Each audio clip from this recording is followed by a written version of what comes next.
mejor versión no es un sueño, es una decisión. Hoy nos vamos a sumergir en un material que es, la verdad, fascinante. Es un texto conocido como el manuscrito de Bardán. Y la historia de cómo se encontró ya es increíble en sí misma. Totalmente. Imagínense la escena. Estamos en 1927 en el Himalaya. Hay una expedición británica, ¿eh? Están buscando nuevas rutas comerciales. Lo típico de la época. Claro. Y de la nada los atrapa una tormenta de nieve. Una de esas brutales. No les queda otra que refugiarse en una cueva. Y lo que seguro pensaron que sería un retraso de unas horas, se convierte en un encierro de días. Es curioso cómo esos momentos, ¿no?, de inacción forzada, a menudo son el origen de descubrimientos inesperados. Sí, como que el aburrimiento te obliga a mirar mejor. Pasan 3 días. La comida empieza a escasear, la frustración aumenta. Y uno de los guías locales, en medio desespera, nota algo. Algo que habían pasado por alto. Exacto. Una parte de la pared de la cueva no parece natural. Son piedras apiladas claramente puestas ahí para sellar algo. Mueven las rocas y, bueno, lo que encuentran dentro los deja helados, y no por el frío. ¿Qué había? Un esqueleto, perfectamente conservado en posición de loto, y frente a él un manuscrito de cuero. El guía, al verlo, cae de rodillas y susurra un nombre: Bardán. ¡Wow! Nuestra misión hoy es justamente explorar qué dicen esas páginas. Un texto que supuestamente contiene las claves para despertar 12 poderes dormidos del cuerpo humano. Y aquí es clave aclarar algo desde el principio, ¿no? El manuscrito no se presenta como un libro de magia o de milagros. Para nada. Es más bien como un manual de operaciones del cuerpo humano, uno que, digamos, hemos olvidado cómo leer. La premisa central que vamos a ver es radical. Dice que el cuerpo tiene capacidades asombrosas de autogestión, pero nuestro estilo de vida y sobre todo nuestras creencias las apagan constantemente. Empecemos por ahí. El primer poder que describe el texto es la regeneración a través del vacío. Y Bardán lo introduce con su propia historia. A los 7 años él cuenta que murió por primera vez. Una frase muy fuerte. Durísima. Una fiebre lo consumió y los curanderos de su aldea simplemente se rindieron. Lo dieron por perdido. Pero la madre no. La lógica de la supervivencia a veces no aplica para el instinto de una madre. Absolutamente. Con Bardán, ya sin respirar, según el texto, lo envolvió, se lo cargó a la espalda y caminó 4 días por las montañas. Iba hacia un templo aislado del que solo había oído rumores. ¡Qué locura! Al llegar, los monjes la reciben. El más anciano toca el pecho del niño y dice algo como: «Todavía no se ha ido». Lo llevan a una habitación completamente oscura, silenciosa, y lo dejan ahí. Solo. Solo. Durante 40 días. Sin comida, sin medicinas, sin ningún tipo de estímulo. Y en el día 40, Bardán despertó. No solo vivo, sino que sentía que algo muy profundo en él había cambiado para siempre. Y aquí, fíjate, está el primer gran cambio de paradigma que propone el manuscrito. Nuestra medicina actual es fundamentalmente aditiva. Aditiva. Sí, si estás enfermo, te damos algo. Una pastilla, un tratamiento, te inyectamos algo. La curación viene de añadir un elemento externo. El manuscrito propone lo contrario, un enfoque sustractivo. Sustractivo. O sea, quitar cosas en vez de ponerlas. Exactamente. La filosofía aquí es que el cuerpo ya sabe cómo sanarse. La inteligencia que creó un ser humano desde 2 células sigue ahí, activa. El problema es que la interrumpimos todo el tiempo. ¿Cómo la interrumpimos? El manuscrito menciona 3 grandes ladrones de energía. La digestión, que es un proceso carísimo para el cuerpo. El estado de alerta mental, la preocupación constante. El estrés. El estrés, que prepara el cuerpo para una lucha que nunca llega. Y la falta de sueño profundo. Los monjes no hicieron nada para curar a Bardán. Crearon un vacío perfecto al quitar todas esas interrupciones. Obligaron al cuerpo a dejar de mirar hacia afuera y a usar el 100% de sus recursos en una sola cosa: repararse. Es una idea muy potente. La lección no es qué más podemos hacer para sanar, sino qué podemos dejar de hacer. Como quitarnos de en medio para que el cuerpo haga su trabajo. Justo. Y esto me lleva al segundo poder, que ya no es tan pasivo. Lo llama el fuego interno.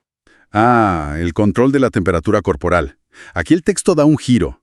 Pasamos de la autocuración, digamos pasiva, a una gestión activa de la energía. Y la imagen que usa Bardán para explicarlo es imborrable. A los 12 años, en pleno invierno, vio a un monje meditando totalmente desnudo sobre la nieve. Desnudo en el Himalaya. Desnudo.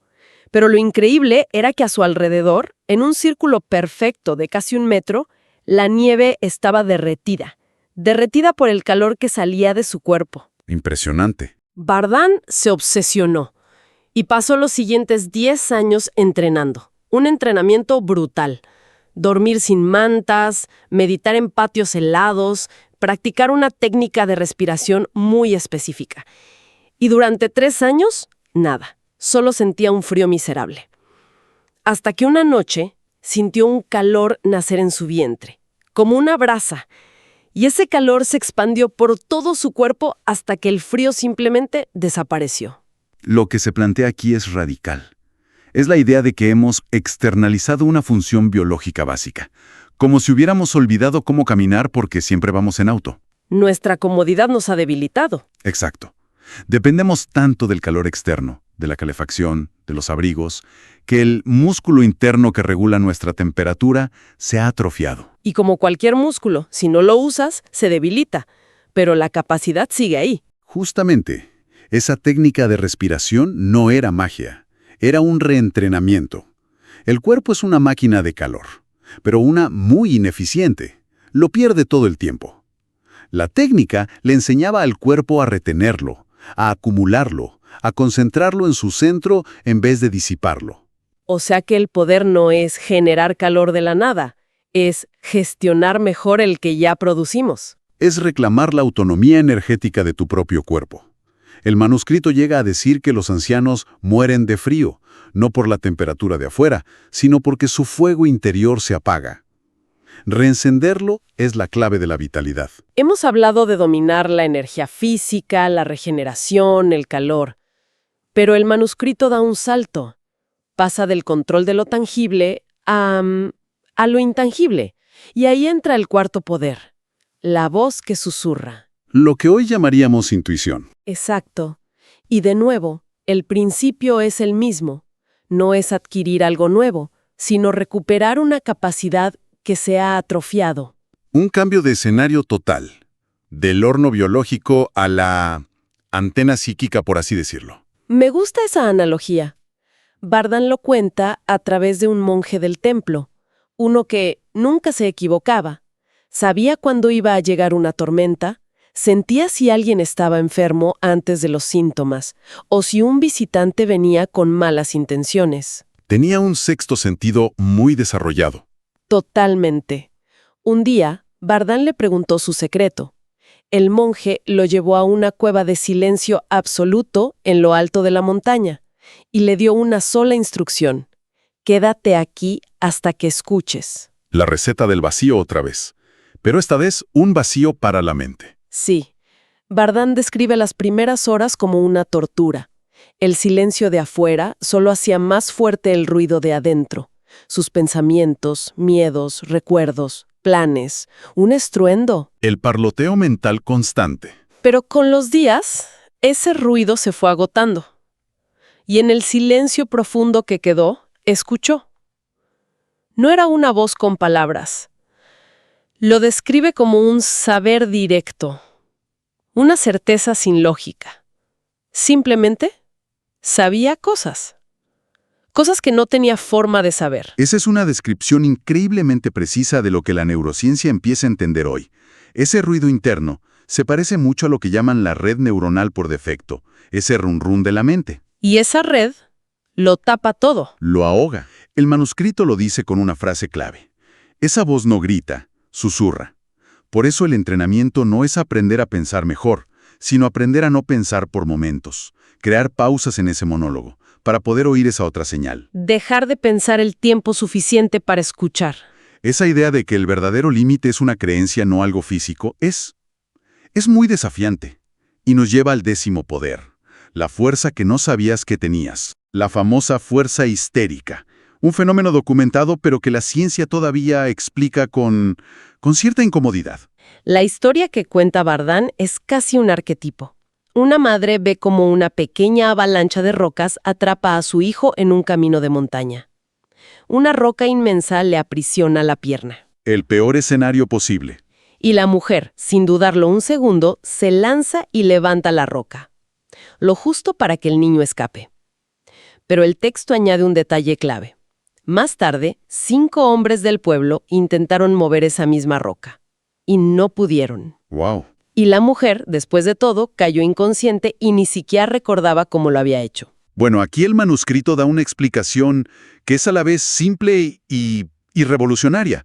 Dice que no es una fuerza extraña o anómala, es la fuerza que siempre tenemos disponible. Siempre.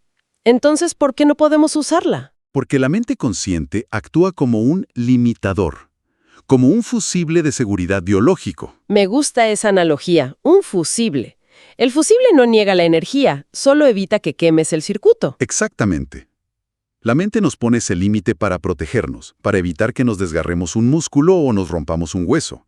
Pero en un momento de crisis absoluta, de vida o muerte, cuando el instinto anula el pensamiento racional, ese fusible salta. Y el cuerpo accede al 100% de su capacidad. No es que creemos fuerza de la nada, es que rompemos el fusible. La pregunta que plantea el texto es, ¿se puede aprender a quitar ese fusible sin necesidad de una crisis? Y la respuesta es que sí. Es un sí rotundo. El verdadero límite no es el músculo, es la creencia interna. Esa voz que dice, no puedo, es demasiado pesado. Aprender a desactivar conscientemente esos límites es la esencia de este poder. Todos estos poderes, que parecen distintos, al final van convergiendo. Y eso nos lleva al último, el 12º, que la unifica todo. La voluntad unificada. El gran final. Y la revelación le llegó a Vardán no de un gran maestro, sino de un niño de 8 años que llevaron al templo. Podía hacer cosas increíbles. Movía objetos pequeños, sanaba pájaros heridos con solo tocarlos. Y sin ninguna técnica, ¿no? Sin ninguna técnica. Eso era lo más desconcertante. Vardán, ya un anciano, se le acerca y le pregunta cómo mueve las cosas. El niño lo mira extrañado y le responde con una simpleza total. Solo quiero que se muevan y se mueven. Qué momento de humildad para alguien que pasó un siglo dominando técnicas complejas. Fue una epifanía para él. Entendió que el poder real no está en las técnicas, ni en la respiración, ni en el ayuno. Esas son solo herramientas. El poder real es la voluntad pura, sin divisiones. Y si conectados eso con todo lo que vimos antes, la conclusión del manuscrito es asombrosa. Sostiene que los otros 11 poderes son, en realidad, manifestaciones de un único poder. La intención pura. La intención sin la duda. Sin la duda que la mente impone. Las técnicas no crean el poder. Su única función es remover los muros que lo bloquean. Y esos muros son exclusivamente nuestras creencias sobre lo que es posible y lo que no. O sea, el ayuno en la cueva no crea regeneración, solo quita el muro de las interrupciones. Exacto. La meditación en silencio no crea intuición, quita el muro del ruido mental. El entrenamiento no crea fuerza, quita el muro de la creencia, no puedo. Cada práctica es una demolición. Es una demolición de una creencia limitante. Las técnicas no son para la voluntad, son para entrenar a la parte de la mente que duda. El poder definitivo es, por tanto, querer algo completamente, sin la parte que duda. Es alinear la voluntad para que no esté rota entre el deseo y la creencia de que no puede pasar. Cuando esa división desaparece, la intención se manifiesta. Ese es el poder que lo gobierna todo. En resumen, el viaje que propone el manuscrito de Vardán es un recorrido de afuera hacia adentro. Empieza con dominar el cuerpo físico y termina en el dominio de la propia mente. Y la idea más liberadora es que estas capacidades no son dones que hay que adquirir, sino potenciales que ya tenemos, esperando a que quitemos las interferencias que los mantienen dormidos. Lo que nos deja con una pregunta final, ¿no? Una que sale de esta última enseñanza. Si el único obstáculo es la mente y sus creencias, la pregunta que queda es, ¿qué muros, qué creencias sobre lo que es o no posible en nuestra vida, en el trabajo, en la salud, podrían estar impidiendo que nuestro potencial se manifieste ahora mismo? La invitación del texto no es a buscar fuera algo que falta, sino observar dentro qué es lo que ya existe, pero está contenido por una historia que nos contamos.